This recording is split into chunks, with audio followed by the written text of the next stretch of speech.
It's me Shilpi and I welcome you all to my channel. देखिए, आज हम discuss करने जा रहे हैं आंसर की, जो कि हमारा फर्स्ट ऑप्शनल सब्जेक्ट का पेपर हुआ है एसीएफ का, एनवायरनमेंट का। उसके आंसर की हम देखेंगे। उससे पहले भी हमारे कल कंपलसरी पेपर के क्वेश्चंस कंपलसरी पेपर के एग्ज़ाम हुए थे इंग्लिश और जीके का, उसका भी हम डिटेल में देख लेंगे। अच्छी तरह से उसको पढ़ने के बाद ही उस पेपर का एनालिसिस करेंगे, क्योंकि पेपर तो दोनों बहुत अच्छे आए थे और ये एनवायरनमेंट का पेपर भी बहुत अच्छा आया है। और जहाँ तक बनती कोशिश है हम सारे आंसर्स करेक्ट ही इसमें करेंगे। 2-4 क्वेश्चंस, हमें ज़रूरी नहीं कि हमें सारी क्वेश्चन आते हों, ठीक है। सो ऑफिशियल आंसर की से भी हम बाद में जब आएगी तब चेक कर लेंगे। अभी हम स्टार्ट करते हैं आज के पेपर का डिटेल्ड एनालिसिस। आप हर एक क्वेश्चन ज़रूर देखिएगा। कई तो क्वेश्चंस ऐसे हैं जिसमें उनका आंसर भी उस क्वेश्चन में ही दे रखा है, ठीक है। सो स्टार्ट करते हैं हमारे फर्स्ट क्वेश्चन से। फर्स्ट क्वेश्चन में पूछा है, biodiversity act of India was passed by the parliament in the year A 1999, B 2014, C 2000 या डी 2002। देखिए, कोई भी एक्ट का पास होना और act which came into force, ये दोनों अलग अलग चीज़ें हैं, इसलिए हर एक वर्ड पे ध्यान दे करके हमें पढ़ना है। जो बायोडाइवर्सिटी एक्ट है वो पास हो गई थी 2002 में, ठीक है, लेकिन it came into force later on, ठीक है। नेक्स्ट क्वेश्चन है, world biodiversity day is celebrated on, biodiversity से रिलेटेड ही क्वेश्चन पूछ लिया। ए 29 दिसंबर, बी 15 जुलाई, सी 22 मई या डी 5 जून। देखिए, 5 जून को तो वर्ल्ड एनवायरनमेंट डे होता है, ये हम सबको पता है। सो वर्ल्ड बायोडाइवर्सिटी डे कब होता है? 22 मई को। नेक्स्ट पूछा है, Indian wild life protection act enact कब हुई? ये एक्ट इनैक्ट 1960 में हुई या 1965 में हुई, 1970 में हुई या 1972 में हुई? करेक्ट आंसर इज डी, 1972 में पास हुई वाइल्ड लाइफ प्रोटेक्शन एक्ट, ठीक है। नेक्स्ट पूछा है, एक्स-सिटू conservation is used for the conservation of A. all plants, B. all animals, C. threatened plants and animals या D. both all plants and all animals।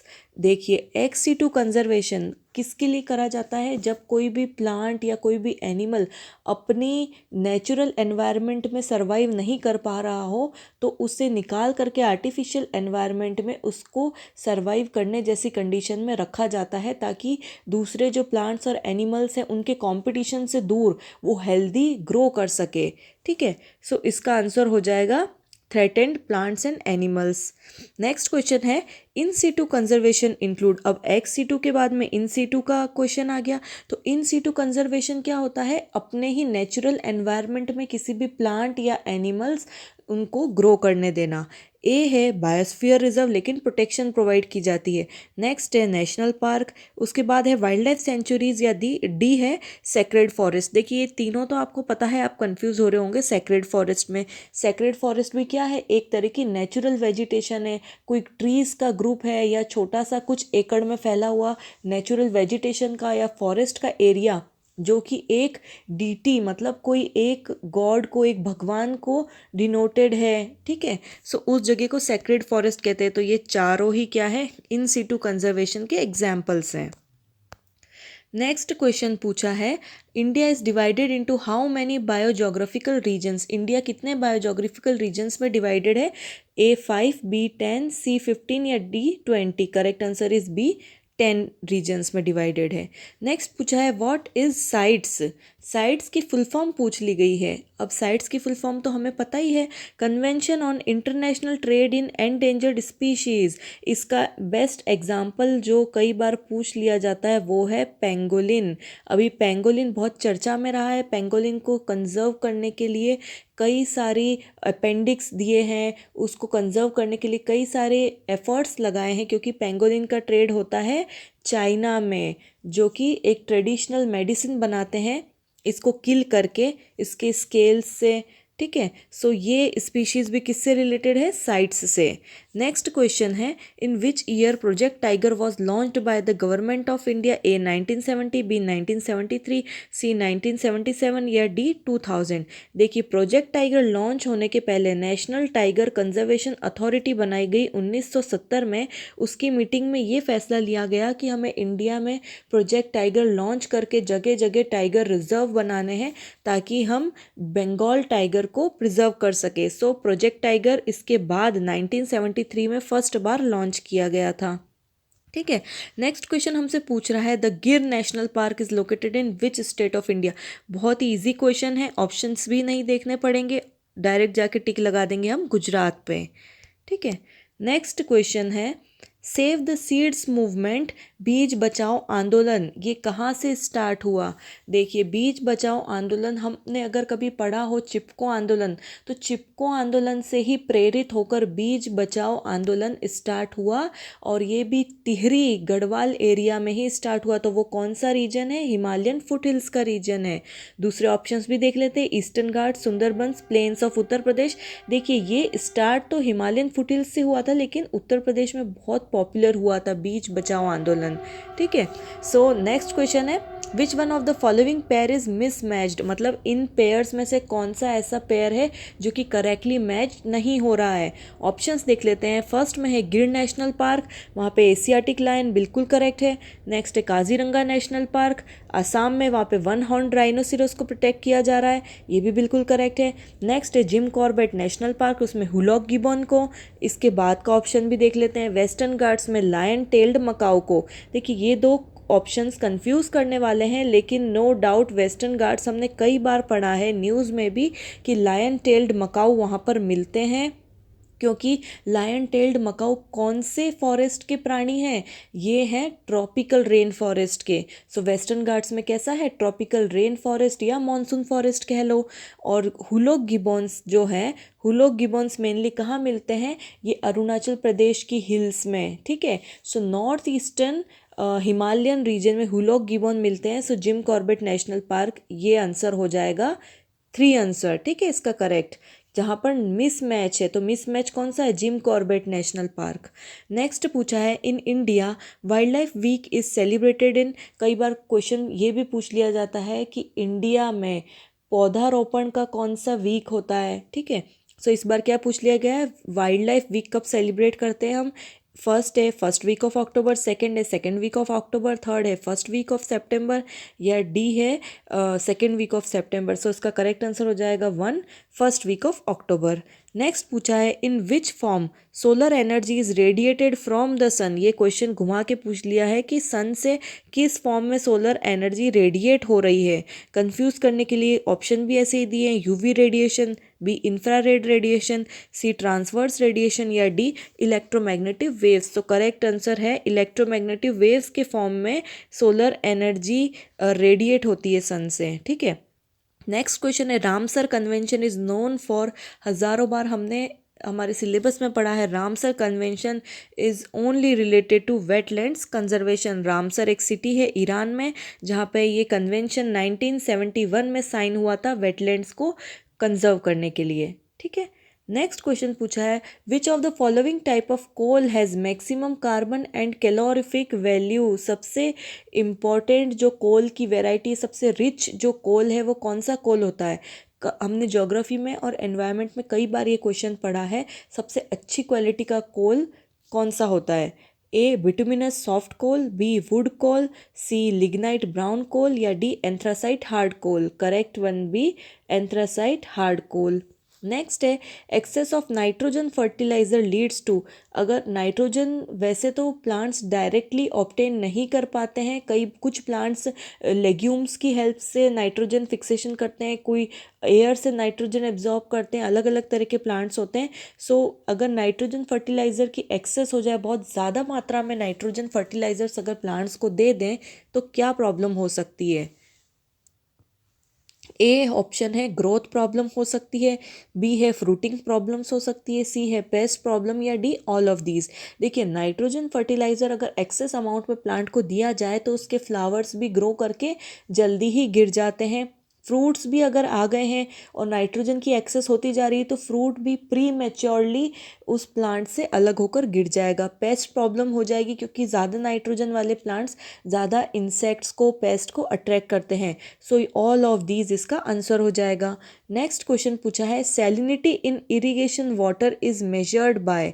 Irrigation water में अगर salinity present है, ज़्यादा saline मौजूद है, तो वो किस तरह मेजर किया जाता है। A SAR value, B electrical conductivity, C pH value या डी नन ऑफ दीज। इसका करेक्ट है बी इलेक्ट्रिकल कंडक्टिविटी। नेक्स्ट पूछा है landslide hazard in the Himalayan region are consequence of. ये एक आप सोच सकते हो करंट अफेयर्स से रिलेटेड भी क्वेश्चन है, ज्योग्राफी और एनवायरमेंटल फैक्टर सब सारे चीज़ों का मिला जुला कर ये क्वेश्चन पूछा गया है। A road cutting, B seismic activity, C deforestation या डी अर्बनाइजेशन। देखिए ऑप्शन देखते हैं। फर्स्ट ऑप्शन कह रहा है only one road cutting. Road cutting कैसे होगा, क्योंकि पहाड़ों को हिमालयन रीजन में काट काट करके अच्छे ट्रांसपोर्ट के लिए रोड्स बनाए जा रहे हैं। नेक्स्ट ऑप्शन देख लेते हैं 1 and 2 ओनली। ये कह रहा है रोड कटिंग, और सेकंड ऑप्शन सीज्मिक एक्टिविटी को भी इन्वॉल्व कर रहा है। सीज्मिक एक्टिविटी ऑप्शन हो सकता है क्योंकि हिमालयन रीजन कैसा है, न्यू फोल्ड माउंटेन है, अभी अभी बने हुए माउंटेन है। अभी अभी मतलब इतने ओल्ड नहीं है जितने कि दूसरे माउंटेन्स हैं, करीबन ज़्यादा ओल्ड नहीं है, ठीक है। तो इसमें सीज्मिक एक्टिविटी चलती रहती है, अर्थक्वेक्स आने की बहुत संभावना है, तो इस वजह से भी लैंडस्लाइड हो सकती है। नेक्स्ट है डिफॉरेस्टेशन, बिल्कुल सही कारण है, डिफॉरेस्टेशन से लैंडस्लाइड होती ही है, क्योंकि अगर ट्रीज़ नहीं होंगे तो ट्रीज़ की रूट्स नहीं होगी, और रूट्स नहीं होगी तो वो सॉइल को होल्ड नहीं करेगी, वहाँ पर सॉइल लूज़ हो जाएगी और ईजीली लैंडस्लाइड हो जाएगी। नेक्स्ट है अर्बनाइजेशन।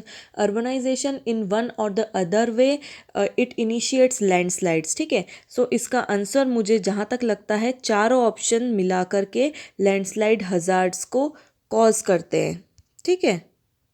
कॉन्सिक्वेंस है, लैंडस्लाइड किसका रिजल्ट है यूँ पूछ रहा है, तो ये ऑप्शन नंबर 4 लग रहा है मुझे। नेक्स्ट है process by which mined land is return to its original state और बेटर।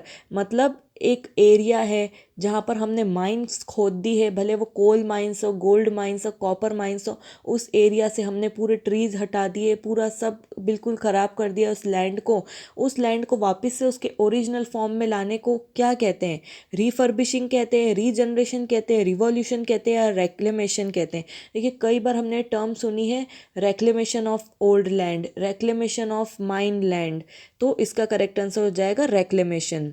नेक्स्ट क्वेश्चन पूछा है इन चारों में से कौन सा पेस्टिसाइड नहीं है, कीटनाशक नहीं है।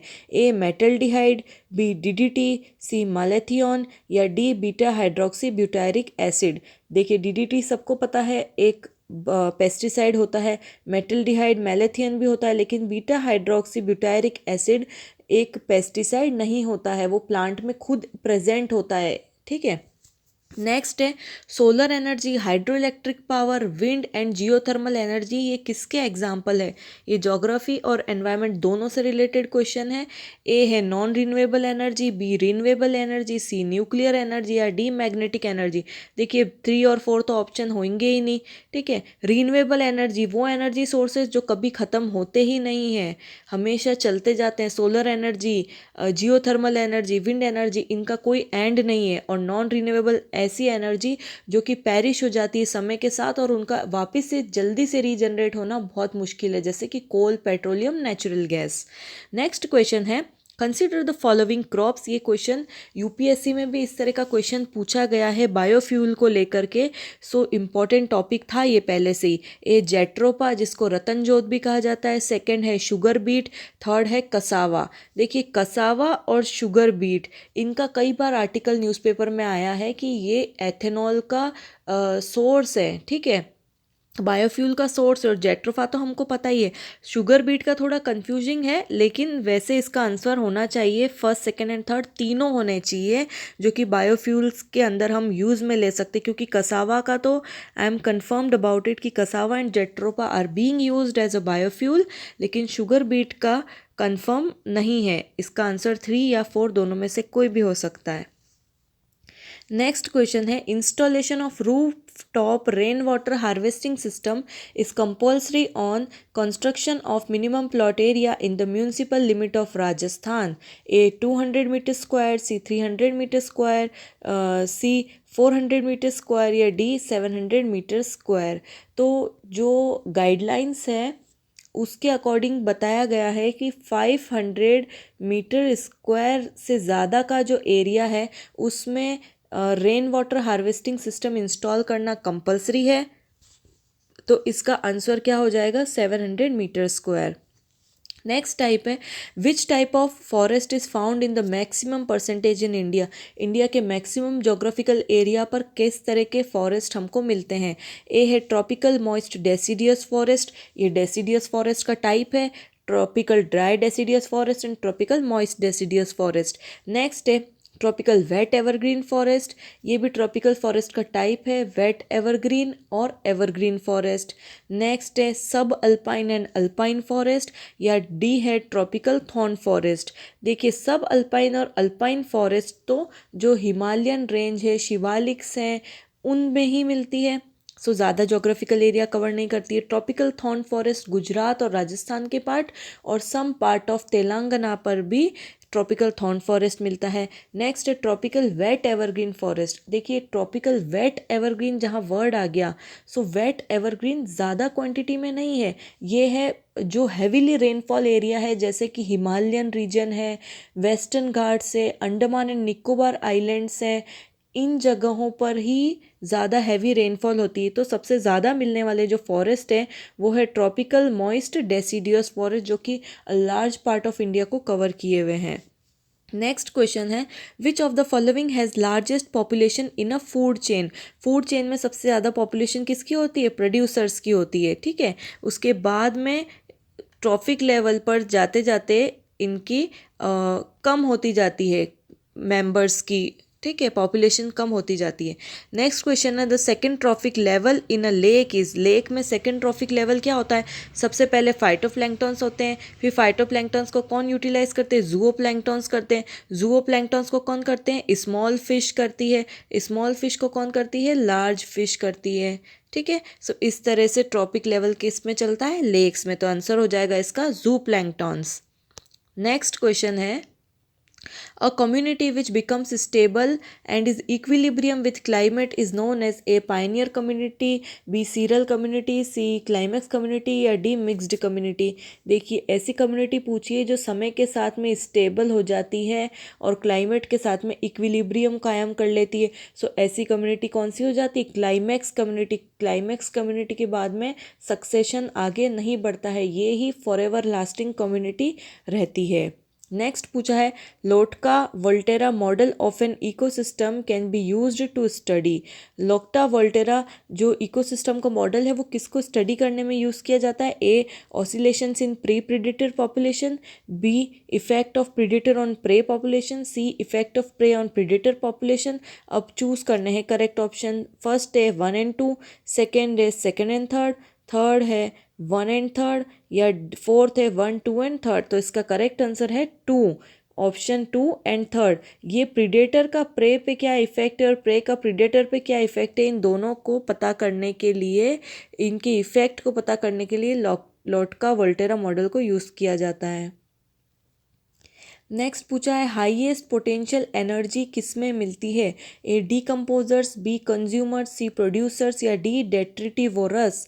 डेट्रिटिवोरस नहीं होगा इसका आंसर, डीकम्पोजर्स भी नहीं होगा, प्रोड्यूसर्स ही होगा, क्योंकि वो सनलाइट एनर्जी को अपने में यूटिलाइज करके फूड प्रोड्यूस करते हैं, तो सबसे ज़्यादा पोटेंशियल एनर्जी उन्हीं के पास होती है, ठीक है। नेक्स्ट क्वेश्चन पूछा है the process through which ecosystems tend to change over a period of time is known as. ये हमने पढ़ा है, ये किसकी डेफिनेशन है, ये इकोलॉजिकल सक्सेशन की डेफिनेशन है। क्यों, क्योंकि सबसे पहले एक लेक होती है, लेक में धीरे धीरे जब यूट्रोफिकेशन होता है, न्यूट्रिएंट्स बढ़ते हैं, तो न्यूट्रिएंट्स बढ़ते हैं तो वो लेक की डेमोग्राफी चेंज होती जाती है, धीरे धीरे वो मीज़ोफिटिक लेक में कन्वर्ट होती है जहाँ पे दलदली इलाका बनता है, फिर धीरे धीरे वो स्वैम्प्स, रीड्स, ऐसे करते करते वाटर कम होते होते वो ग्रासलैंड इकोसिस्टम के बाद में फॉरेस्ट में कन्वर्ट हो जाती है। तो ये जो टाइम पीरियड के साथ में चेंज होते हैं इकोसिस्टम, इस प्रोसेस को क्या कहते हैं, इकोलॉजिकल सक्सेशन कहा जाता है, ठीक है। नेक्स्ट क्वेश्चन है coniferous forest in India are seen in. Coniferous forest कहाँ पर मिलते हैं, ईस्टर्न हिमालयन रीजन में मिलते हैं, अरावली हिल्स में मिलते हैं, गैंगेटिक प्लेन्स में मिलते हैं, या डी कोस्टल रीजन्स में मिलते हैं। तो ऑब्वियसली शंकुधारी जो पेड़ हैं कॉनिफरस फॉरेस्ट है वो ईस्टर्न हिमालयन रीजन में ही मिलेंगे। नेक्स्ट है बेर, बबूल एंड नीम। बेर, जिजीफस, बबूल, अकेशिया एंड नीम एजेडिरेक्टा, ये प्लांट्स कौन से टाइप ऑफ फॉरेस्ट को बता रहे हैं? Deciduous forest, B evergreen forest, C semi arid या डी मैनग्रोव डेल्टा। मैनग्रोव के तो ये प्लांट्स है ही नहीं, एवरग्रीन फॉरेस्ट के भी नहीं है, डेसिडियस और सेमी एरिड में से ये है सेमी एरिड पार्ट के, क्योंकि बबूल कैसा है, एक डेजर्ट वेजिटेशन है, ठीक है। तो उसके साथ में नीम और बेर भी आ गया, ber and babool are part of semi arid region. Next है, और जो नीम प्लांट है वो हमें डेसिडियस फॉरेस्ट में भी मिलता है। नेक्स्ट क्वेश्चन है, अ partially enclosed coastal body with one और मोर reverse pouring into it which has a connection with the sea is known as a estuary, b stream, c bay या d lake। देखिए stream और lake का कोई sense नहीं, क्योंकि stream fresh water होती है और लेक और पॉन्ड एक अलग ही बॉडी होती है जिसका सी से जुड़े होने का कोई रिलेशन नहीं है। करेक्ट आंसर हो जाएगा एस्चुअरी, ठीक है। नेक्स्ट है, identify the incorrect statement. Incorrect statement हमें पता लगाना है कौन सा है इसमें से। इकोटोन के बारे में बोला, इकोटोन एक ऐसा ट्रांजिशनल एरिया है जो कि दो डिफरेंट इकोसिस्टम के बीच में, बिल्कुल सही बात है ये। सेकेंड ऑप्शन है, ecotone often have a small number of species. जी नहीं, ऐसा नहीं होता इकोटोन में, बल्कि सबसे ज़्यादा नंबर ऑफ स्पीशीज होती है। जैसे कि एक माउंटेन और एक फॉरेस्ट इकोसिस्टम के बीच में जो इन दोनों को जोड़ता हुआ है वो इकोटोन कहलाता है, और इकोटोन में सबसे ज़्यादा रिच स्पीशीज़ मिलती है, ठीक है। Edge effect is found in ecosystem, और हिंदी में जो इसका ट्रांसलेशन है उसमें लिखा हुआ है कोर प्रभाव इकोटोन में पाया जाता है, और इसका लिखा है edge effect is found in ecosystem. हो सकता है टाइपिंग मिस्टेक हो, ये लिखना चाह रहे हो edge effect is found in ecotone, लेकिन लिख दिया हो इकोसिस्टम, ठीक है। लेकिन इंस्ट्रक्शन में पहले ही दिया हुआ था कि कुछ भी अगर डिस्प्यूट का मामला होगा तो जो इंग्लिश में क्वेश्चन लिखा जा रहा है उसी को फाइनल माना जाएगा। तो हम नेक्स्ट वाला भी स्टेटमेंट पढ़ लेते हैं, the number of one species may be high in ecotone. बिल्कुल सही बात है, एज इफेक्ट भी मिलता है, हाई भी हो सकती है एक स्पीशीज़ की, और ट्रांजिशनल एरिया होता है। तो गलत चीज़ क्या है, ecotone often have a small number of species, बिल्कुल गलत बात है। Ecotone generally have a high number of species, it is rich in species, ठीक है। सो नेक्स्ट क्वेश्चन है, in grazing food chain. Grazing food chain कौन सी है, जो ग्रासलैंड इकोसिस्टम में मिलती है। उसमें फर्स्ट ट्रॉफिक लेवल ऑर्गेनिज्म कौन है, ए डेट्रिटिवोरस है, बी डिकम्पोजर्स है, सी प्लांट्स है, या डी बोथ डेट्रिटिवोरस एंड डिकम्पोजर्स। ये कंफ्यूज करने के लिए दूसरे ऑप्शन इसमें दे रखे हैं। नो डाउट इसका आंसर होगा सी प्लांट्स, क्योंकि plants fix sunlight in the form of photosynthesis, they prepare their food through photosynthesis, जिसको कि रैबिट वगैरह कंज्यूम करते हैं, और रैबिट को बिगर एनिमल्स कंज्यूम करते हैं। नेक्स्ट है, which organism is a decomposer. इनमें से कौन सा ऑर्गेनिज्म हमारा डिकम्पोजर है। सो ऑप्शन है A virus, B virus and bacteria, C fungi and bacteria, या D virus bacteria and fungi.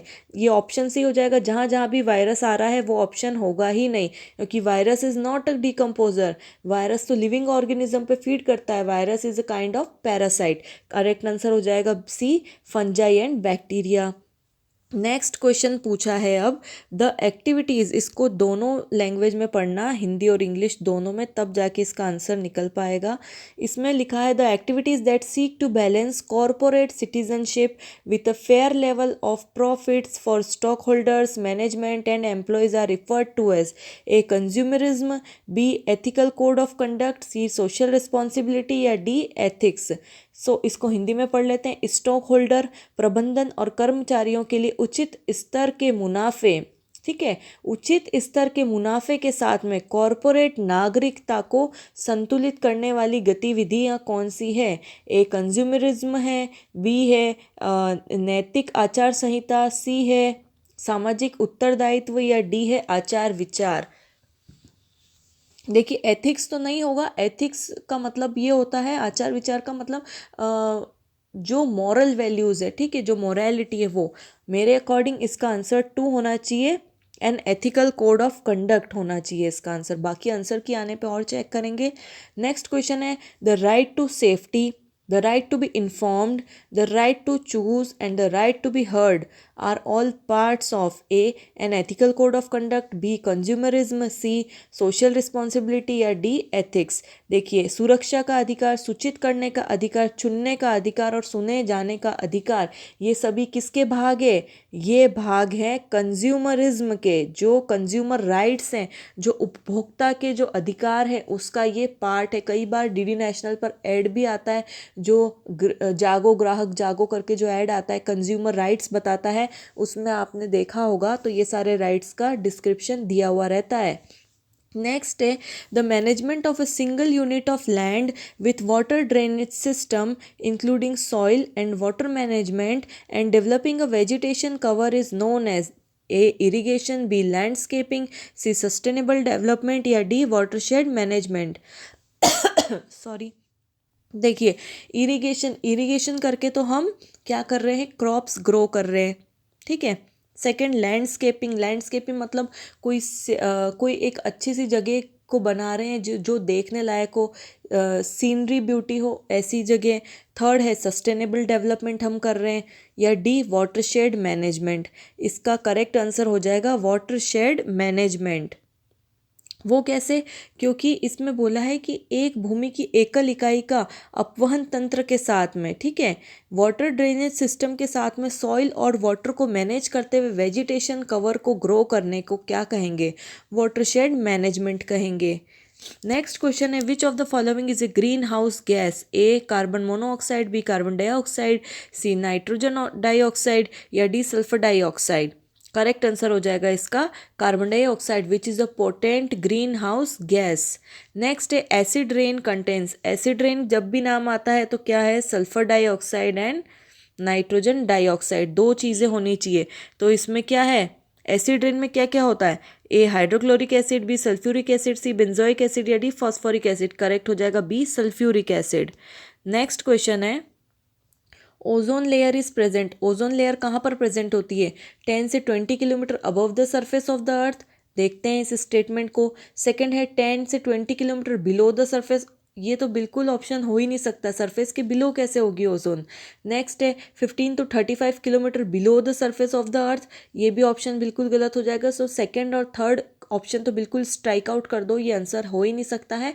और फोर्थ है 15 to 35 kilometre above the surface of the अर्थ। अब फर्स्ट और लास्ट ऑप्शन को हमने कंसिडर करेंगे तो इसका करेक्ट आंसर फोर्थ हो जाएगा। 15 से 30 किलोमीटर जनरली हमको अर्थ के सरफेस के ऊपर ओजोन मिलती है। अब नेक्स्ट पूछा है एनवायरनमेंट प्रोटेक्शन एक्ट ईपीए कब पारित हुई थी? ये कब इफेक्ट में आई थी? ये आई थी 1986 में। बहुत इजी क्वेश्चन है, आंसर नंबर 3 होगा इसका। नेक्स्ट क्वेश्चन पूछा है which of the following acts deals with the declaration of national parks and wildlife sanctuaries and their notification. किस धारा के तहत हमने भारत में वन्यजीव अभयारण्य और राष्ट्रीय उद्यान का अधिनियम लेकर आए हैं और उनको स्थापित किया है? ये ए ऑप्शन है एनवायरनमेंट प्रोटेक्शन एक्ट के तहत, बी फॉरेस्ट कंजर्वेशन एक्ट के तहत, इंडियन फॉरेस्ट एक्ट के तहत या D wild life protection act के तहत। देखिए, वाइल्ड लाइफ प्रोटेक्शन एक्ट 1972 में आई, इसके बाद ही नोटिफाई किए गए सारे नेशनल पार्क्स और वाइल्ड लाइफ सेंचुरीज। सो किसके बेसिस पे किए गए? Wild life protection act of 1972 will be the correct answer. अब नेक्स्ट क्वेश्चन हमसे पूछ रहा है कि भाई विच of the following statement is wrong about national green tribunal act. बहुत इंपॉर्टेंट है, एनजीटी एक्ट के बारे में क्वेश्चन है। फर्स्ट स्टेटमेंट है इट वॉज इनेक्टेड, रॉन्ग पूछ रहा है। इस स्टेटमेंट में से कौन सा रॉन्ग है? ए पूछ रहा है it was enacted in parliament in the 61st year of republic of India, ठीक है। नेक्स्ट क्वेश्चन है it contains a total 5 chapters. Third है it was the outcome of Stockholm conference and earth summit, ठीक है। और last है it is related to article 24 of the constitution. अब हम आर्टिकल 24 पढ़ते हैं अगर कॉन्स्टिट्यूशन का, तो जहाँ तक मुझे लग रहा है ये किसी भी तरह से इस एनजीटी को स्थापित करने से रिलेटेड नहीं हो सकता है, क्योंकि एनजीटी नेशनल ग्रीन ट्रिब्यूनल जो स्थापित हुआ वो एनवायरनमेंट के लॉज के तहत हुआ है, और जो स्वच्छ पर्यावरण, स्वच्छ एनवायरनमेंट का जो अधिकार हमें मिलता है वो right to life act article number 21 के तहत मिलता है, ना कि आर्टिकल 23 के तहत। तो आंसर कौन सा गलत हो जाएगा? स्टेटमेंट नंबर 4 हमारा रॉन्ग हो जाएगा। अब देखिए इसमें जो फर्स्ट ऑप्शन दिया है ना कि this act was enacted in parliament in 61st year of republic of India, ये स्टेटमेंट हमें ध्यान में रख के चलना है, क्योंकि हमारा भारत आज़ाद कब हुआ? 1947 में। ठीक है, 1947 में 61 हम जोड़ लें तो कितने हो जाएंगे? 2008। ये 2008 जो ईयर है ना, ये हमें ध्यान में रखना है। इस ऑप्शन से, इस स्टेटमेंट से हम एक क्वेश्चन का आंसर कर लेंगे। ये आगे देखते हैं। नेक्स्ट क्वेश्चन है, which statement is are true about Stockholm conference? Stockholm conference के संदर्भ में कौन सा स्टेटमेंट करेक्ट है? A, it was held in Sweden on 8 to 16 June 1972, बिल्कुल सही है, 1972 में ही स्टॉकहोम कॉन्फ्रेंस करी गई थी। Next, it was the first major international conference to highlight environmental issue, इसको साइड में रखते हैं, स्टेटमेंट को कंसिडर करेंगे। Next, it was also known as the Rio summit, या फिर डी है, its 26 principles were advised in this conference. देखिए इतना डिटेल तो हमें शायद ध्यान भी नहीं होगा, मुझे इस क्वेश्चन में डाउट लग रहा है ऑप्शन नंबर 2 और ऑप्शन नंबर 1 में। या तो फर्स्ट और सेकंड स्टेटमेंट दोनों सही हो सकते हैं, या फिर ओनली फर्स्ट स्टेटमेंट सही हो सकता है। सो जब आंसर की आएगी उससे हम और चेक कर लेंगे। ठीक है, तो जहाँ तक है इन दो ऑप्शन में डाउट है। नेक्स्ट क्वेश्चन है, इन कंटेक्स्ट ऑफ एनवायरनमेंट, पर्यावरण के कंटेक्स्ट में डर्टी डजन किस टर्म को नाम दिया गया? डर्टी डजन मतलब डर्टी 12 किन चीज़ों को दिया गया है? फर्स्ट है 12 ozone depleting substances, second 12 POP, third 12 most harmful green house gases, या डी 12 मोस्ट डिग्रेडेड इकोसिस्टम। सो इसमें कोड्स दिए हैं, कौन सा सिलेक्ट करना है? फर्स्ट है ओनली 1, सेकेंड है ओनली 2, थर्ड है 1 2 3, या डी है 1 2 3 4। ये कंफ्यूजिंग वाले ऑप्शन इसमें दिए हैं, लेकिन इसका करेक्ट आंसर हो जाएगा 2 ओनली 2, क्योंकि डर्टी डजन जो 12 जो डर्टी जो है वो क्या है? परसिस्टेंट ऑर्गेनिक पॉल्यूटेंट है, इनको एनलिस्ट किया गया है एज अ डर्टी डजन। ठीक है, नेक्स्ट क्वेश्चन है, which one of the following is not the part of screening of EIA process? Environment impact assessment के प्रोसेस में स्क्रीनिंग का पार्ट इनमें से कौन सा नहीं है?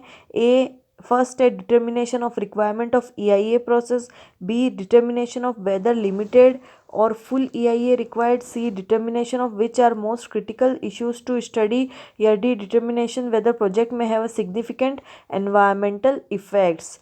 देखिए स्क्रीनिंग ऑफ EIA प्रोसेस क्यों किया जाता है? क्योंकि किसी भी प्रोजेक्ट को अनुमति मिलने के पहले हमें ये चीज़ें देखनी पड़ेगी कि उससे कोई एनवायरनमेंट को, पास में कोई अगर इकोसिस्टम है, कोई फॉरेस्ट एरिया है, कोई रिजर्वॉयर है, उसको नुकसान तो नहीं हो रहा है। भले हम कोई रिजॉर्ट बना रहे हो, कोई बिल्डिंग बना रहे हो, कोई मॉल बना रहे हो, उसके पहले EIA के प्रोसेस से गुज़रना ज़रूरी है, क्योंकि अगर हमने EIA के प्रोसेस से नहीं वो करके और अपना कंस्ट्रक्शन कर लिया तो वो बाद में इलीगल भी हो सकता है।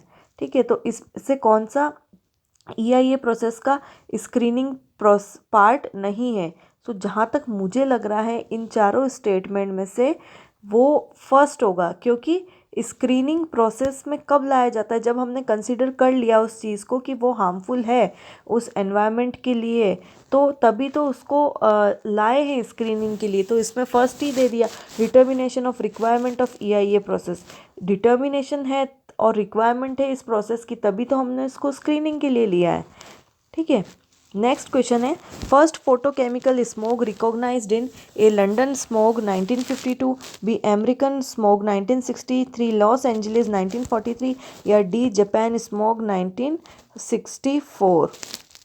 देखिए इसमें से जो सबसे पहले फोटोकेमिकल स्मोक रिकॉग्नाइज किया गया था वो शायद लॉस एंजलिस का हो सकता है, या लंदन स्मोक भी हो सकता है। लंदन स्मोक तो एक स्मोक का टाइप है कि London type of smoke is found in which city, ऐसा भी कई जगह आर्टिकल्स दिया हुआ है। इसका आंसर भी हम बाद में चेक करेंगे। नेक्स्ट है, the hazardous waste management and handling rules came in force in India. ये रूल्स इंडिया में कब फोर्स में आए? ए 1970, बी 1989, सी 2001 या डी 2007। मैंने फर्स्ट में ये बात क्लियर कर दी थी कि जो कोई भी एक्ट एक तो जिस दिन पारित हो रहे, जिस दिन रेटिफाई हो रहे, वो डेट अलग होती है, और जिस दिन विच केम दे केम इनटू इफेक्ट और दे केम इनटू फोर्स, वो डेट अलग होती है। ठीक है, क्योंकि कई लॉज होती है जो 2004 में अगर इनेक्ट हो गई है तो वो इफ़ेक्ट में आएगी 2008 से या 2009 से, ये सारे फॉलो होगी। सो इस तरह ये दोनों अलग अलग चीज़ है। इसका करेक्ट आंसर हो जाएगा 1989।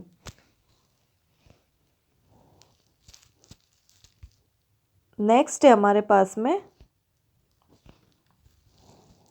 National institute of disaster management is located at A Pune, B Lucknow, C new Delhi या D Chandigarh. Correct is C new Delhi. Next है which of the following earthquake waves is first recorded on the seismograph. Seismograph पे सबसे पहले record होने वाली earthquake waves कौन सी है? A P waves, B relic waves, C S waves या डी नन ऑफ दीज। इसका आंसर हो जाएगा A P waves. P waves are called as the primary waves, और प्राइमरी मतलब सबसे पहले आने वाली, सबसे पहले आएगी जो वेव्स वो ही सबसे पहले रिकॉर्ड हो जाएगी। ठीक है, नेक्स्ट है which are two main acids found in the acid rain. अभी मैंने बताया था sulphuric acid and nitric acid. Second है hydrochloric and nitric, C sulphuric and hydrochloric या D none of these. Correct is SO2 and NO2, sulphuric acid and nitric acid.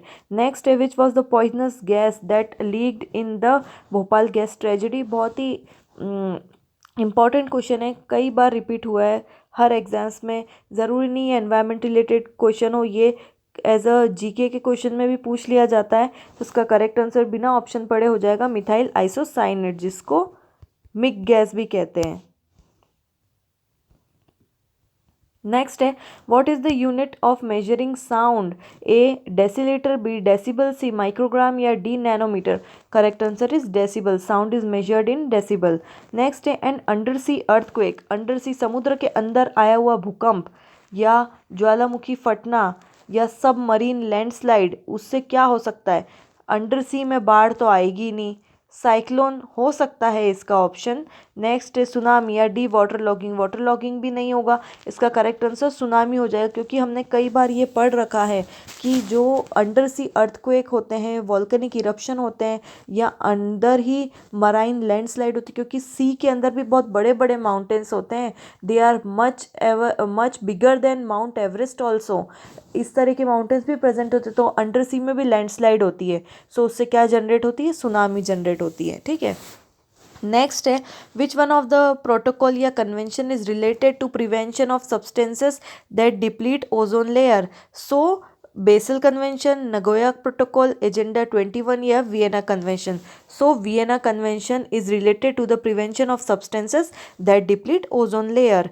Next है in which year central pollution control board was established in India. So CPCB India में कब establish हुआ था? It was established in the year 1974। Next question भी अब convention से related है।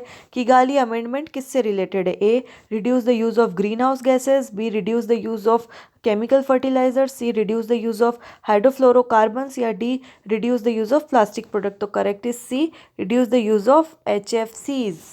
Next, which of the following statements are correct about ozone? A, it is comprising of 3 ozone atoms, बिल्कुल सही है, O3। Next, it is light blue in color, इसको अभी देखते हैं। Next है its thickness is measured in rem, और fourth इसका है it is present in both troposphere and stratosphere। ठीक है, ओजोन ट्रोपोस्फियर और स्ट्रेटोस्फियर दोनों में प्रेजेंट होती है। जो स्ट्रेटोस्फियरिक ओजोन है वो हार्मफुल होती है और वही डिप्लीट हुई थी। जो हमें अल्ट्रा वायलेट रेज और इससे प्रोटेक्ट करती है वो स्ट्रेटोस्फियरिक ओजोन है। ठीक है, ट्रोपोस्फियरिक ओजोन कोई नुकसान नहीं देती है। इसका करेक्ट हमको कोड चूज़ करना है। सो रैम में ये मेजर नहीं होती है, थिकनेस जो ओजोन की है वो रैम में मेजर नहीं होती है। दूसरा यूनिट है जिसको क्या कहते हैं? Dobson unit. डॉप्सन यूनिट में ओजोन को मेजर करते हैं। सो हम ऑप्शन से कर लेंगे। ऑप्शन 3 जिसमें जिसमें है वो गलत आंसर हो जाएगा। सो ऑप्शन 3 एक फोर्थ में, ऑप्शन 2 में है, तो ये दोनों आंसर नहीं हो सकते हैं। अब देखते हैं फर्स्ट और थर्ड को। फर्स्ट में क्या बोल रहा है? Option 1 and 2। Ozone 3 atoms light blue in colour, but ये इसको तो लिया ही नहीं इसमें फोर्थ ऑप्शन को, क्योंकि और जबकि ये ऑप्शन सही है, ट्रोपोस्फियर और स्ट्रेटोस्फियर दोनों में होती है, तो करेक्ट आंसर क्या हो जाएगा? 3 हो जाएगा। फर्स्ट, 2 और फोर्थ स्टेटमेंट बिल्कुल करेक्ट है। नेक्स्ट पूछा है हमसे, crocodile conservation project was launched in A 1970, B 1975, C 1976 या D 1979? Correct is B 1975। Next, regional centre of botanical survey of India BSI के अलग अलग जगह पर रीजनल सेंटर्स बने हुए हैं, तो राजस्थान में कहाँ पर है? जोधपुर में। नेक्स्ट है, Indian wild life sanctuary is located in state of India. Indian wild life century, जिसको घुड़खर अभ्यारण्य भी कहते हैं, वो कहाँ लोकेटेड है? वो गुजरात के रण ऑफ कच्छ में लोकेटेड है। ठीक है। नेक्स्ट है, which community is famous for conservation and protection of wild life in Rajasthan? A Bishnoi, B Rajput, C Jat या D Banjara? Correct is 1 Bishnoi. Next है, project elephant launched by India in the year A 1990, B 92, C 96 या D 2000? Correct is 2 1992। Next पूछा है, Nanda Devi biosphere reserves कौन से state में located है? A Gujarat, B Tamil Nadu, C Uttarakhand या D Rajasthan? Correct is C Uttarakhand. Next है, IUCN international union for conservation of nature and natural resources का हेडक्वार्टर कहाँ है? इसका हेडक्वार्टर है ग्लैंड में, और ग्लैंड कहाँ पर है? स्विट्जरलैंड में। नेक्स्ट है, which of the following sanctuaries और national park is not located in Rajasthan? बहुत इजी क्वेश्चन है। सरिस्का नेशनल पार्क बिल्कुल राजस्थान में प्रेजेंट है, ताल छापड़ सेंचुरी भी राजस्थान में प्रेजेंट है, मोलेम नेशनल पार्क राजस्थान में प्रेजेंट नहीं है, और सीता माता सेंचुरी भी प्रेजेंट है। सो मोलेम नेशनल पार्क कहाँ प्रेजेंट है? ये प्रेजेंट है गोवा में। समझ गए। अब नेक्स्ट क्वेश्चन है, which of the following is a Ramsar site of Rajasthan? देखिए, रामसर वेटलैंड साइट्स पूरे इंडिया की हमें लर्न होना बहुत ज़रूरी है, लेकिन राजस्थान की इसमें पूछी है, तो राजस्थान में तो अभी तक सिर्फ एक ही है, वो है, सॉरी एक नहीं है और दूसरी भी है, बट इसमें जो ऑप्शन में दे रखा है वो है सांबर सॉल्ट लेक। बाकी Foysagar lake, Fateh Sagar and Anna Sagar lake are not included in Ramsar wetland site. ठीक है। नेक्स्ट क्वेश्चन है, there is a species A, एक स्पीशीज है प्लांट्स की जिसको नाम दिया है ए, जो कि बहुत ज़्यादा अमाउंट में ग्रो करती है, लेकिन ये इंडिया के सिर्फ और सिर्फ बी रीजन में मिलती है, पूरे वर्ल्ड में से सिर्फ एक छोटी सी जगह मिलती है एनॉर्मस अमाउंट में। तो ये स्पीशीज़ कैसी हो गई? ये हो गई एंडेमिक स्पीशीज़। एंडेमिक स्पीशीज़ ऐसी स्पीशीज़ होती है जो कि एक रीजन में ही लोकेटेड होती है और कहीं जगह नहीं होती है। ठीक है। आइडेंटिफाई द मिसमैच पेयर, इसमें जो मिसमैच पेयर है हमें वो बताना है। A Bandipur national park obviously Karnataka में प्रेजेंट है, पेरियार नेशनल पार्क केरला में प्रेजेंट है, करेक्ट है। कान्हा नेशनल पार्क उत्तर प्रदेश में नहीं है, Kanha national park is present in Madhya Pradesh. Simlipal national park Orissa में, बिल्कुल करेक्ट है। सो उसका करेक्ट आंसर हो जाएगा 3 Kanha national park. Next question है, आइडेंटिफाई द मिसमैच पेयर। देखिए, मिसमैच पेयर के क्वेश्चंस बहुत आ रहे हैं, कई बार हम क्वेश्चंस पढ़ने में भी गलती कर देते हैं। हम ये पढ़ लेते हैं select which is the correct pair, ठीक है, which is the matched pair. So हमेशा क्वेश्चन को 4 बार पढ़ना है, उसके बाद हमें ऑप्शन पढ़ना है। फर्स्ट क्वेश्चन है इसमें, fishing cat is found in Ghana national park. Second, 4 horned antelope is in Kumbhalgarh wild life sanctuary. Mouse deer in Phulwari ki Nal wild life sanctuary, और flying squirrel in mount Abu wild life sanctuary. So mismatch pair बताना है। Mismatch pair कौन सा हो जाएगा? Fourth, क्योंकि flying squirrel कहाँ मिलती है? सीता माता वाइल्ड लाइफ सेंचुरी में, and mount Abu is famous for जंगली मुर्गी। ठीक है, जंगली मुर्गी मिलते हैं माउंट आबू में।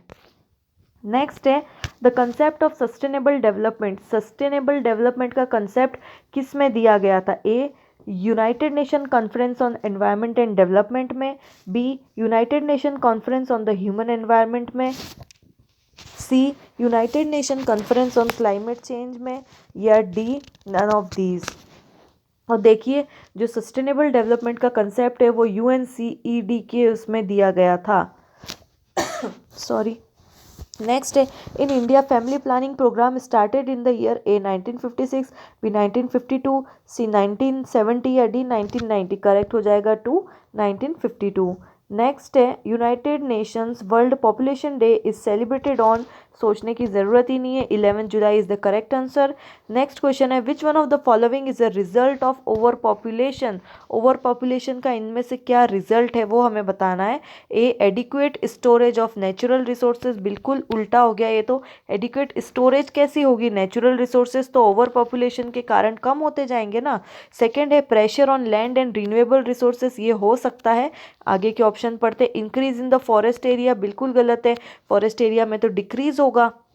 शॉर्टेज ऑफ वाटर भी हो सकता है, लेकिन सबसे पहला और फॉरमोस्ट इफेक्ट क्या होगा, लैंड पर प्रेशर पड़ रहा है क्योंकि ओवर पॉपुलेशन हो रही है। सो उस पॉपुलेशन को सेटल करने के लिए ज़्यादा से ज़्यादा लैंड कंज्यूम होगी और रिन्यूएबल रिसोर्सेज भी बहुत यूटिलाइज होंगे।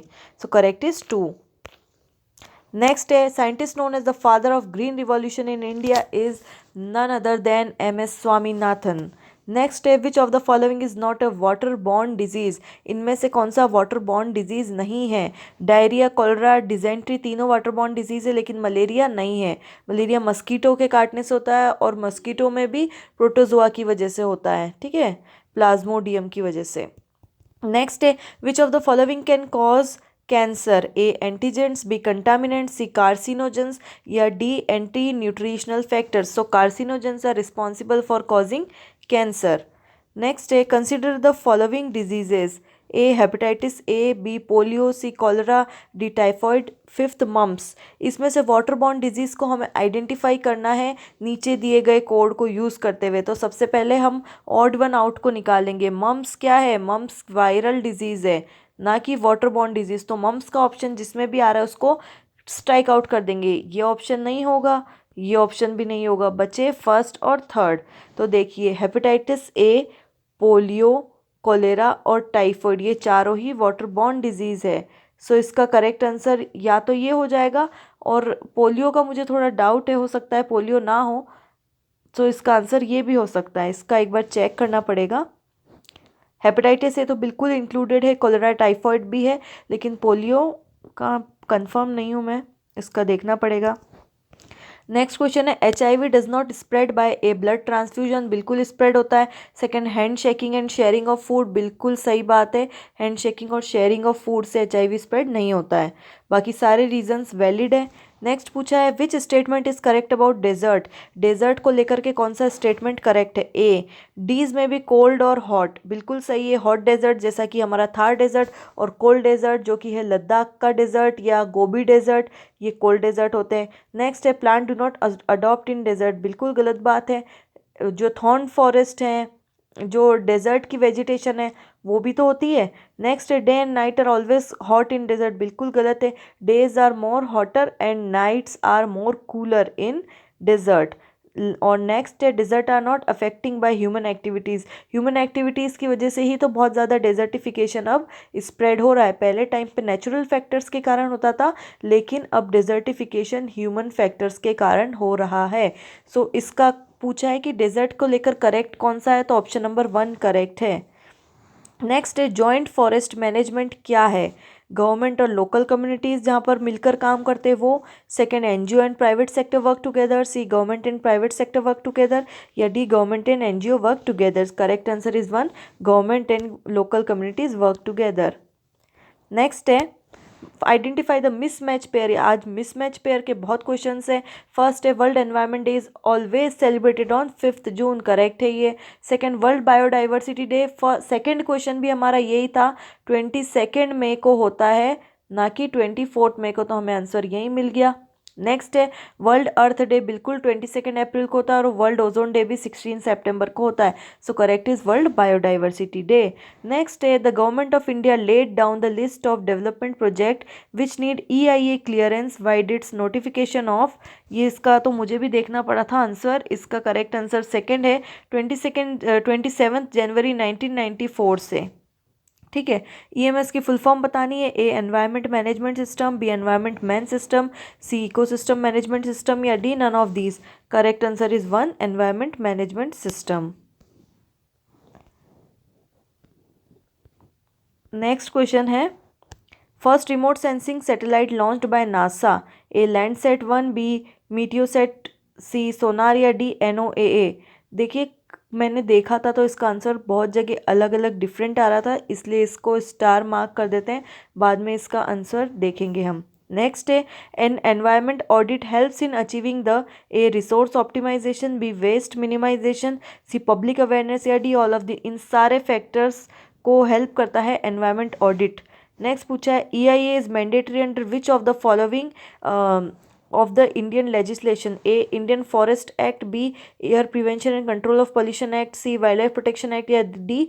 Environment Protection Act। देखिए जो Environment Protection Act of 1986, this act backups the EIA। EIA को ये लॉ ने सपोर्ट किया है। नेक्स्ट है one of the best method matrix method for environment impact assessment is A Leopold matrix is the correct answer.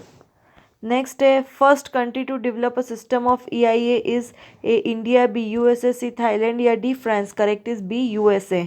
USA and Canada were the first to develop EIA, they were followed by European countries like France, Italy. Next है GIS deals with which kind of data. देखिए जो geographical information system है वो spatial data को follow करता है। क्यों? क्योंकि वो जोग्राफिकल एरिया बता रहा है ना, तो इसलिए स्पेटियल डेटा को फॉलो करता है। Next in the field of EIA, EAC stand for. EAC क्या होता है EIA के संदर्भ में? EAC होता है एक्सपर्ट अप्रेजल कमिटी, ठीक है। नेक्स्ट है which source of energy is mostly used in remote sensing. A nuclear waves तो बिल्कुल यूज़ नहीं होती, sorry electromagnetic waves, B nuclear waves, C sound waves, या D wind waves. Correct is one electromagnetic waves. Next question पूछा है which order of steps of EIA is correct. सारा नहीं पढ़ाऊंगी मैं, पढ़ूंगी इसमें से आंसर डायरेक्ट बता देती हूँ। 3 है, पहले स्क्रीनिंग होती है, फिर स्कूपिंग होती है, फिर इम्पैक्ट एनालिसिस होता है, फिर मिटिगेशन और इम्पैक्ट मैनेजमेंट होता है। नेक्स्ट है consider the following ad hoc overlays, checklist, matrix and network. इनमें से कौन सी मैथडोलॉजीज EIA में प्रोसेस की जाती है? तो ये सारी मैथडोलॉजीज होती है। करेक्ट आंसर इसका हो जाएगा 4th। नेक्स्ट है India's first national action plan on climate change was launched in the year. कौन से ईयर में फर्स्ट बार लॉन्च किया गया था? तो ये किया गया था 2008 में, ठीक है। नेक्स्ट है object of Kyoto protocol. Kyoto protocol किससे रिलेटेड है? A minimise the land degradation, B minimise the water pollution, C reduce the eutrophication, या D reduce the emission of green house gases by industrial sector. Correct is 4th। Next है right to life. इसमें से कौन सा article है? Right to life obviously article number 21 है, जिसमें हमें स्वच्छ एनवायरनमेंट का भी अधिकार मिला हुआ है। नेक्स्ट है बेसल कन्वेंशन किससे रिलेटेड है? Basel convention is related to hazardous waste and their disposal. Transboundary movement of hazardous waste and their disposal से रिलेटेड है बेसल कन्वेंशन। नेक्स्ट है what is the main aim of UNFCCC? A stabilisation of GHG, B stabilisation of sand dunes, stabilisation of Thar desert expansion, या D stabilisation of increasing temperature. ये first बार इस मीटिंग में पूरी दुनिया में कभी इस तरह सोचा गया कि जिस तरह टेम्परेचर इंक्रीज हो रहा है, सो ये ग्लोबल वार्मिंग और ओजोन लेयर को नुकसान पहुंचाएगा, ग्लोबल वार्मिंग होगा। ये सारी बातें पहली बार UNFCCC में सोची गई, ठीक है। नेक्स्ट है human environment conference 1972 was held at. देखिए इसको अदर वर्ड्स में पूछा है, स्टॉकहोम कॉन्फ्रेंस को ही ह्यूमन एनवायरनमेंट कॉन्फ्रेंस कहा जाता है। अगर आपको ये नाम याद नहीं हो तो ईयर देखते तो पहचान में आ जाना चाहिए, क्योंकि 1972 में सिर्फ और सिर्फ स्टॉकहोम कन्वेंशन हुई थी। नेक्स्ट है how many regional centres have been established up to June 2019 by Rajasthan state pollution control board. So कितने रीजनल सेंटर बनाए गए? इसका करेक्ट आंसर हो जाएगा 15 रीजनल सेंटर्स बनाए गए। नेक्स्ट है मॉन्ट्रियल प्रोटोकॉल किससे रिलेटेड है? Montreal protocol is related with the protection of ozone layer. कई बार हम पढ़ चुके हैं। नेक्स्ट है principle 17 of Rio de Janeiro deals with A environment pollution, B environmental conservation, C degradation, या D EIA। correct is D EIA। next when was NGT established? वो जो हमने पहले जो ईयर कैलकुलेट किया था कि 1947 में भारत आज़ाद हुआ था, उसके 61वें साल में EIA बनाई गई। तो EIA कब बनाई गई? EIA 2008 में बनाई गई, ठीक है, 2008 में बनाई गई, लेकिन ये इस्टेब्लिश कब हुई? EIA एक्ट आई थी 2008 में, लेकिन EIA इस्टेब्लिश की गई 2010 में। तो वहाँ से हमें इसका आंसर मिल गया, क्योंकि बैक ईयर्स में तो जा नहीं सकते। करेक्ट आंसर कौन सा हो जाएगा? ऑप्शन से। सो कई बार क्वेश्चन में ही आंसर छिपा रहता है। नेक्स्ट है विच ISO specifies audit protocol of environment. इसका करेक्ट आंसर हो जाएगा 4th ISO 14001, ठीक है। नेक्स्ट है in thermal pollution occurs, A rise the temperature of water body, C B rise the temperature atmosphere, C rise the temperature of soil. ये हमको दूसरे options confuse करने के लिए दिए गए। थर्मल पॉल्यूशन वो है जो कि सिर्फ और सिर्फ वाटर से रिलेटेड है, वाटर बॉडी का टेम्परेचर रेज हो जाता है उसमें। नेक्स्ट है who is the father of Indian ecology? None other than Ramdev Mishra is the father of Indian ecology. World environment day is celebrated on 5th June. कई ये ऑप्शन जो दिए हैं इसको पढ़ने की भी ज़रूरत नहीं है, आगे के ऑप्शन में खुद ही इसका आंसर दिया हुआ है। Which is the state flower of Rajasthan? Rohida, Tecomella undulata. Which is the critically endangered bird? Critically endangered bird है great Indian bustard. Oldest mountain range पूछी है। ओल्डेस्ट माउंटेन रेंज पूरे इंडिया में तो क्या पूरे वर्ल्ड में oldest mountain range is one and only Aravalli range. Next है Khejarli village famous for sacrifice of khejri trees, protection belongs to which district of Rajasthan? Jodhpur. Next the unit of measuring wind speed is. देखिए decibel में तो sound major होता है, Richter scale earthquake से related है, candela is somewhere related with light और lens.